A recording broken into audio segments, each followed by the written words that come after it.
শুভ সকাল বন্ধুরা, কেমন আছো সবাই? আশা করি তোমরা যে যেখানেই আছো সুস্থ আছো, ভালো আছো। আমি এসএসজি চ্যানেল থেকে সবাইকে জানাই আন্তরিক শুভেচ্ছা ও অভিনন্দন ও আমার প্রাণ ভরা ভালোবাসা। তো দেখো, আজকে তোমাদের জন্য নতুন একটা ব্লগ নিয়ে চলে আসলাম। ব্লগটি যদি ভালো লাগে তাহলে অবশ্যই লাইক করো, কমেন্ট করো আর চ্যানেলটি সাবস্ক্রাইব করে আমার পাশে থেকো প্লিজ বন্ধুরা। তো দেখো, অনেক দিন হয়ে গেছে গরুগুলোকে স্নান করানো হয়নি। গরুগুলোর গায়ে অনেকটাই ময়লা লেগে আছে।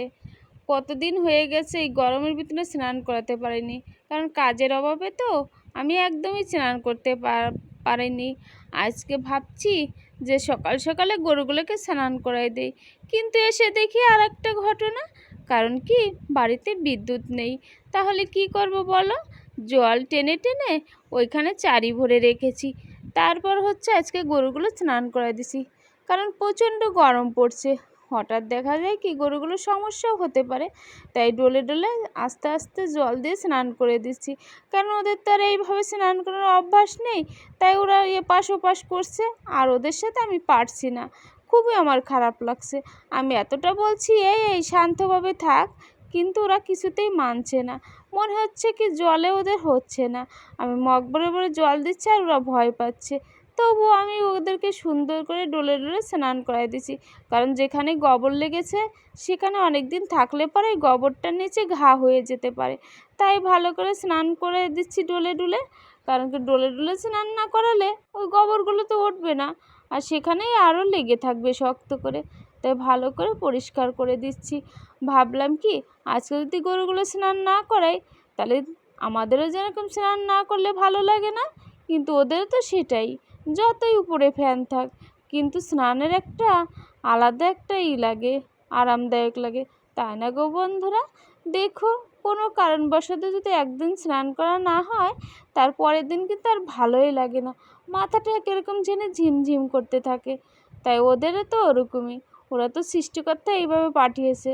ওদের ভিতরে তো যে জীব, ও হচ্ছে গোমাতা, কারণ ওরা হচ্ছে মাতৃরূপী। ওরা এতটাই ভালো, মানে ওদের কোনো পাপ নেই, কারণ ওরা তো মিথ্যা কথা বলতে পারে না।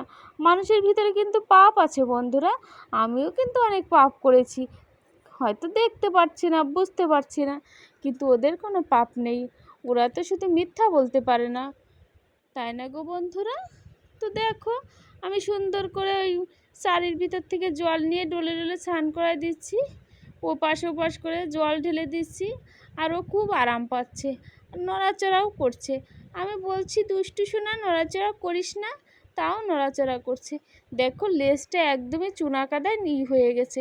আমি লেজটা সুন্দর করে ডলে ডলে দেই, কারণ কি লেজে হচ্ছে অনেক দিন ময়লা থাকলে ওর ভিতরে উকুন জন্মে এবং ওর লেজটা পড়ে যায় আস্তে আস্তে। তাই দেখো, গোবর লাগার চোটে আমার হাতটা লেগে যাচ্ছে ডলতে ডলতে। তাও আমি কী করবো, এখন তো একটা শাড়ি পরেছি। শাড়িটা একবার পরতে চেয়েছিলাম না, আবার ভাবলাম কি একটু শাড়ি পরেছি যখনই, থাক শাড়িটা খুলবো না, ওইভাবেই স্নান করাই আর আমিও স্নান করে ফেলবো। তার জন্য শাড়িটা পরছি। আর মনেই ছিল না যে আমি গরুর ঘরে গেলে স্নান করালে শাড়িটা নষ্ট হয়ে যাবে। আবার ভাবলাম ঠিক আছে, এটা তো এমনি শাড়ি, নষ্ট হয় হোক, সমস্যা নাই, ধুয়ে পরিষ্কার করে দেব। তার জন্য আমি চলে আসলাম। তো দেখো, টানা জল তো আস্তে আস্তে দিচ্ছি, আর মনে হচ্ছে অল্প অল্প জল দিচ্ছি, কিন্তু টেনে জল আনতে অনেকটাই কষ্ট লাগে গো বন্ধুরা। তো দেখো, ওর মাথায় জল দিতে গেলেও কেমন করছে, ও মনে হচ্ছে ছ্যান ছ্যান করছে, মাথায় জল দিতেই দিচ্ছে না। মাথায় জল না দিলে কি ভালো লাগে? ভালো লাগে না। তাই আমি ওরকে মগ ভরে বারবার মাথায় জল দিয়ে দিচ্ছি। আর ওর শিং আছে তো, ওই শিং দেখে আমার একদমই ভয় লাগে। যদি একটা ঝাঁটা দিয়ে আমার মুখে ঠুকে লাগিয়ে দেয়, তাহলে আমি প্রচণ্ড ব্যথা পাবো। তাই আমি সরে সরে আস্তে আস্তে দিচ্ছি।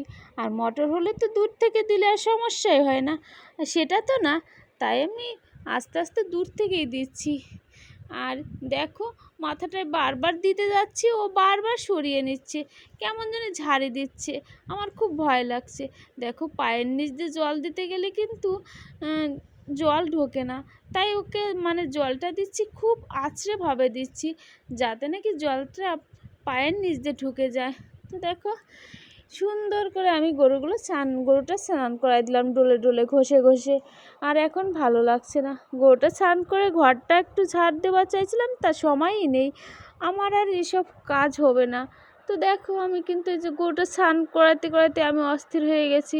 টেনে জল টানা স্নান করা অনেকটাই কষ্ট। আজকের মতন এখানেই বন্ধুরা, ভালো থেকো।